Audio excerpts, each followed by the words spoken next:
What's up, everybody? Brett Mix here for Mixer Madness. This is the Monday Night Wars, WWF side, Week 52, the 180th episode of Raw in its history on the USA Network from the Hershey Park Arena in Hershey, Pennsylvania. It took place on October 14th, 1996. This is the go-home show to In Your House Buried Alive. Ratings for this show were a very low 1.8. That's one of the lowest ratings Raw history, up against a 3.3 for Nitro. So WCW wins for the 16th week in a row and by well over a whole point this week. So now after this week's loss, the total scoreboard is 17 wins for Raw, 33 losses, and 2 draws all time in the 52 weeks of the Monday Night War. And that Raw that drew the 1.8 was brought to you by Kevin Kelly and Jim Ross. The King wasn't at the commentary booth this week because he wrestled. The show opened with a video package of Stone Cold Steve Austin, and he says, "This isn't a good book. This isn't a good book. The good book. This is Austin 3:16, and tonight, Shawn Michaels, I'm gonna whoop your ass." Then the Raw theme hit. Kevin Kelly says this Sunday is Buried Alive on pay-per-view, where Vader will meet Sid because Vader is in the ring right now with Jim Cornette. Vader came to the ring, and after that, Phineas Godwin came to the ring for Phineas versus Vader one-on-one. Kevin Kelly says Vince McMahon will be back next week on Raw, and Jim Ross in his heel mode says, "How do you feel about that? When I was fired, I didn't like leaving." And he didn't like leaving, but Vader with clubbing forearms, Vader to Phineas Godwin, he splashed in the corner, and then the man they call Vader sized up Phineas with rights and lefts, and a big splash again in the corner. Vader was dominating when Psycho Sid came out to distract Vader. Phineas I. Godwin then hit a clothesline to Vader and a side suplex. More rights to the man they call Vader as Sid distracted Vader. Sid and Vader meet at In Your House Buried Alive, with the winner going to Survivor Series to face the WWF champion, whether it's Shawn Michaels. It's Shawn Michaels, because Shawn Michaels doesn't have a match at Buried Alive, so it will be Shawn Michaels. So it's going to be HBK and Vader or HBK and Sid at Survivor Series 96. So Sid distracted Vader in this match. Phineas Godwin took control and then clotheslines Vader to the floor. Back in the ring, a body slam to Vader by Phineas. A slop drop attempted, but Vader grabbed onto the ropes, so Phineas drops to the mat himself. Vader catches Phineas and then it hits a charging bear clap. Vader then set up for the Vader Bomb, hits it, and wins at 4:33. A decent power match that went under 5 minutes. I rated it a star. Jim Ross then interviews who he says is perhaps the best IC champion ever in Mr. Perfect. Jim Ross asks what kind of condition is he in if he returns next week to go one-on-one with Hunter Hearst Helmsley. Mr. Perfect is going to be here live, getting the job done, he says. Ross says, "Are you concerned with ring rust?" Perfect says he's never even had a cavity in his mouth, so no ring rust. He'll be ready to go. So Mr. Perfect versus Hunter Hearst Helmsley next week on Raw is his return match. Next up, we had Jake the Snake. Which was booked anyway. If it happens, that's another story. We'll have to see next week. Jake the Snake Roberts took on Jerry the King Lawler next. This is why the King wasn't commentating. The King and Jake have been having this feud for months, and liquor has been poured down Aldo Montoya. It's been poured on Jake. The King looks cocky as ever as Jake comes to the ring, and Jake looks like he's woozy. He's stumbling with his snake bag, and he's hiding a bottle of Jim Beam. He's hiding the bottle, and Gorilla Monsoon comes out to check if Jake is really drunk. But that Jake winks at Gorilla, saying, "I'm just pretending." Gorilla leaves, and then Jake the Snake wins in 10 seconds after he jumps the King. Well, the King comes to him laughing, like, this is gonna be easy. Jake the Snake kicked him in the midsection and hit a DDT for the win in 10 seconds. The Snake comes out, and the Python is all over Lawler, and then he pours whiskey before the Python all over Lawler, and then Lawler's covered in whiskey, and he's covered in the Snake. The Python goes around him as well. So a comedy match full of revenge. I rated it a half a star for the comedy and for him getting revenge. They show more about Double J, the real Double J, Jesse James, who sang Baby Tonight, Road Dogg Jesse James. Freddie Joe Floyd took on Hunter Hearst Helmsley. They wanted to make Freddie Joe Floyd pretty legit, but the problem is he's Freddie Joe Floyd, and he's in just trunks, and he has no character. But they had him as more than just a jobber. He took on Hunter Hearst Helmsley next.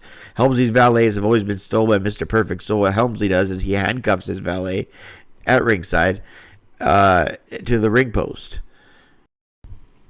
Hunter tosses Freddie Joe Floyd to the other side of the ring, then does a curtsy, a hip toss, and a fireman's carry takeover into a side headlock, and then a drop toe hold by Freddie Joe Floyd. Nice chain wrestling by Floyd. Nice sequence of moves as he hits a shoulder block. The pace quickened, and Hunter hit a high knee to the face, chops Freddie Joe Floyd in the corner with a bunch of shots, both right hands and kicks. Freddie Joe Floyd in the corner takes a bunch of rights from Helmsley. Floyd and Triple H kicked him in the ribs in the swinging net breaker by Hunter. Hunter's valet, who was handcuffed, smiles on. Helmsley with a standing vertical suplex, but Mr. Perfect comes out and Triple H doesn't know it. Freddie Joe Floyd hits a ton of offense to Helmsley as Mr. Perfect can't take her out due to the handcuffs. Helmsley took his eyes off Freddie Joe Floyd and Perfect has a key. He handcuffs the lady free and she walks out with Mr. Perfect. Freddie Joe Floyd was hit with the pedigree. Triple H stopped covering Floyd because he saw what Mr. Perfect did. He ran after Mr. Perfect and he ended up getting counted out at 401. Freddie Joe Floyd with the win in a pretty decent match that also had a decent story with Mr. Perfect, so I rated it at a 1.25 stars. Austin says backstage he's going to whoop the ass of the man who whooped Bret's ass because Austin 316 says that, and that's the bottom line because Stone Cold said so. Austin highlighting Austin's main event with HBK tonight. Farouk Assad with Sunny took on Alex Porto. Sunny comes out and says she has big news for everyone tonight, and then a blow-up picture of Sunny comes above. She's been doing that lately like she did at SummerSlam and other Raws, or Superstars events even. She just has a blow-up picture of Sunny. She's in love with herself. Farouk comes out for his match with Alex Porto. Porto doesn't get a televised entrance, of course. Farouk's headgear is now not silver, it's blue, so it's painted to match his ridiculous outfit. Even JR on commentary says it's an embarrassing outfit, so it wouldn't last much longer.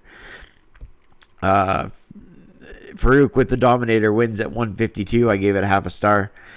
They show Ahmed on Livewire talking with Farouk, bashing each other on commentary. Todd Pettengill asks about Farouk, and they both have it out vocally.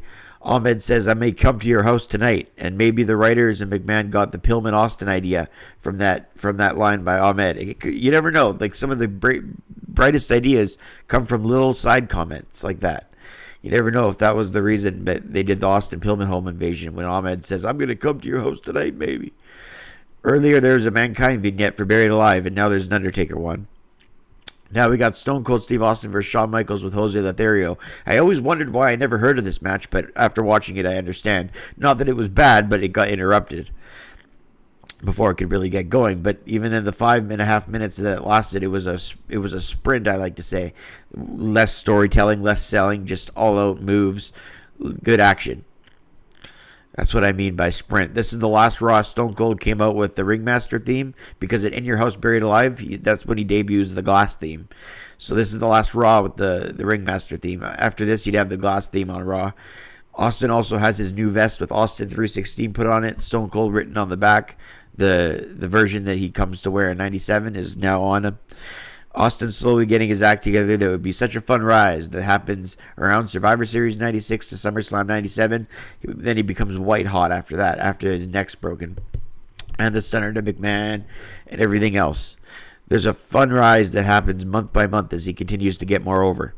This is a match I admittedly know nothing about, as I wrote in my notes. I no doubt saw it as a kid, but I don't remember it.